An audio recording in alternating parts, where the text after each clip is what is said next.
대한민국 시각장애인 수 25만 명. 우리는 시각장애인에 대해 얼마나 알고 있을까?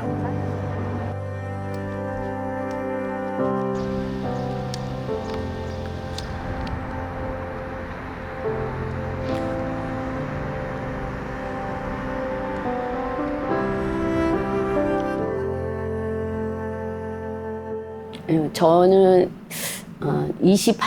2년 정도 됐어요. 질병 때문에? 네.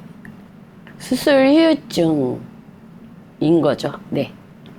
선생님이 활동하는 시간에는 이제 도우미 선생님이 해주시고, 이제 나머지는 남편이 이렇게 하고 있고, 거의 뭐, 혼자 있을 때는 안 움직이고 집 안에서만 이렇게 활동을 하고 있어요.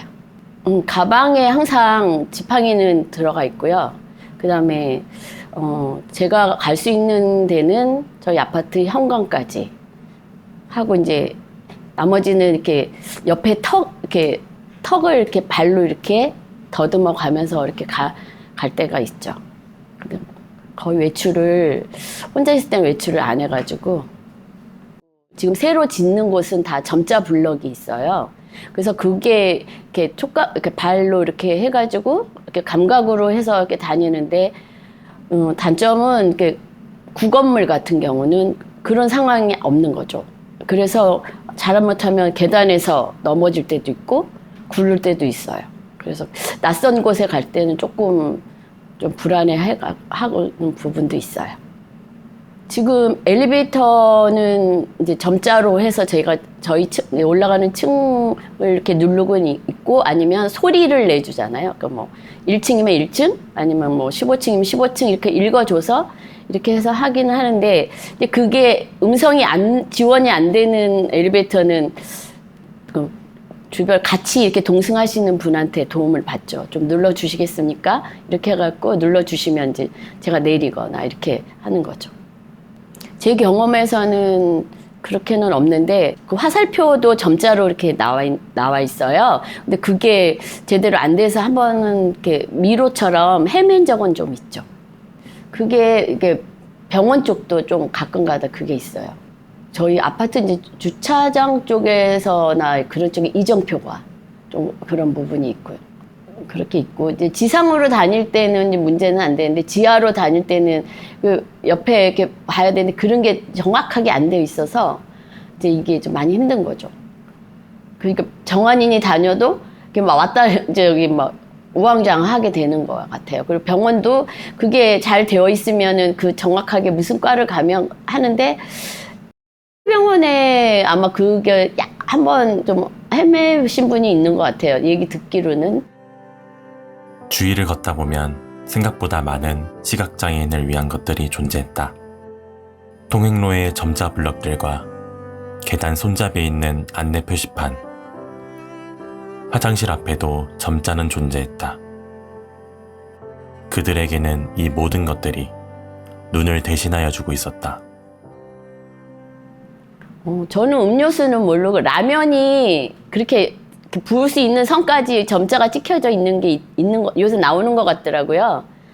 점자가 6점으로 이렇게 이루어져 있거든요. 그걸 만져보면 대충은 아는데, 그것도 점자 교육을 받으신 분들은 하는데, 점자 교육을 안 받으신 어르신 분들은 잘 모르죠. 그럴 때는 보이시는 분, 정환인 분들이나 도우미 선생님들이 좀 많이 도와주시고 따라주시고 하는데, 저 같은 경우는 이제 뭐, 만약에 컵라면을 이렇게 하거나 컵에 이제 음료수를 따라 먹을 때는 저는 이렇게 손으로 이렇게 대충 컵 안에 손을 넣어가지고 해서 혼자 있을 때 따르는데, 그냥 따랐다가는 넘쳐요. 그래가지고 딜 때도 있고, 넘쳐서 막 옷에 묻을 때도 있고, 그렇기 때문에 혼자서는 과감하게 이렇게 붓고 그러지는 못해요. 근데 요즘에 많은 이제 시각장애인들 때문에 그 점자로 그 라면이나 뭐 그런 걸로 이렇게 표기를 해 주셔서 그렇게 많이 신경을 써주고 계시는 것 같아요. 그래서 그게 저희들한테는 고마운 그 일인 것 같아요. 컵라면과 음료수를 살펴보았다. 음료수는 음료, 맥주, 탄산으로만 표시가 되어 있고, 상품명은 점자로 표시되어 있지 않았다. 다만 일부의 컵라면에서는 실제 무슨 컵라면인지 알 수 있는 제품을 볼 수 있었다. 컵라면을 개봉하여 보지 않고 뜨거운 물을 부어봤는데 물을 흘리는 등 제대로 붓기가 어려웠다. 보행 교육을 받으시고 뭐 많이 그 숙달되신 분들이 다니시기에는 글쎄 그거는 좀 힘들어요. 근데 이제 저희들이 다니다 보면 혼자 다니다 보면 이렇게 지팡이를 짚고 이제 그걸 아시고 이렇게 와서 도와주시는 분도 있는 반면에 이제 제가 한 예를 들면 우심천에서 이제 저는 걷기 운동을 할 때가 있었어요. 그러면 지팡이를 짚고 있어도 선생님하고 저를 이제 사이를 밀치고 나가는 거죠. 왜 이렇게 번거롭게 둘이서 더운데 둘이서 팔짱을 끼고 다니냐는 식으로 그걸 이해를 해주면 되는데 딱 벌려놓고 그 사이로 가시는 분들도 있고 아직 그 인지 상태는 많은 건 없는 것 같아요. 지팡이라는 그게 시각장애인 지팡이가 하얀색이거든요. 근데 그거를 보면 아시는 분들은 아 저분이 시각장애인이구나. 그리고 이제 뭐 도우미 선생님 팔짱을 끼우다 아 장애인이구나 이렇게 인지하시는 분도 있는 반면에 아직은 그게 많은 분들이 인지는 못 하시는 것 같아요.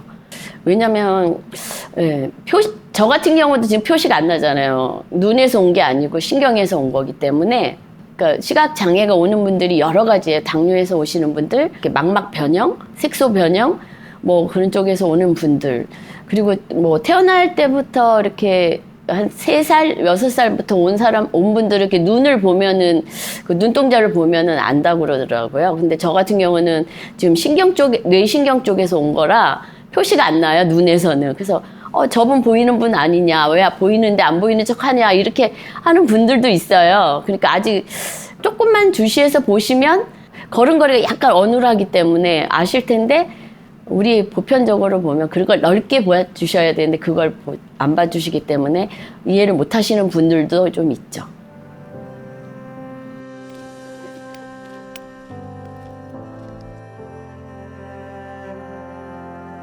신호음으로 알려주면은 서울 같은 데는 신호음 이런 걸 알려주잖아요. 이런 거 이렇게 없을 때 못 건너요. 아, 이거 있는 것조차도 그렇지, 모를 수가 왜 있다. 모르니까. 아,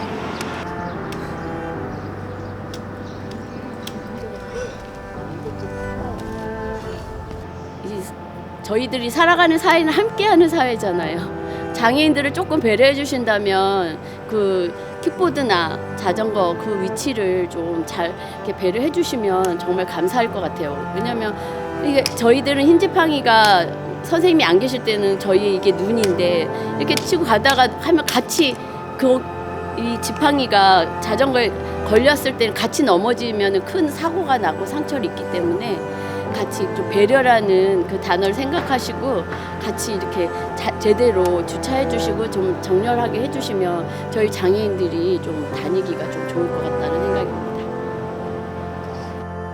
지나가는 길마다 장애물은 존재했다. 자전거부터 시작해서 킥보드, 하물며 쓰레기까지. 우리에게는 그저 옆으로 지나가면 될 장애물이지만 시각장애인에게는 큰 벽과도 같았을 것이다.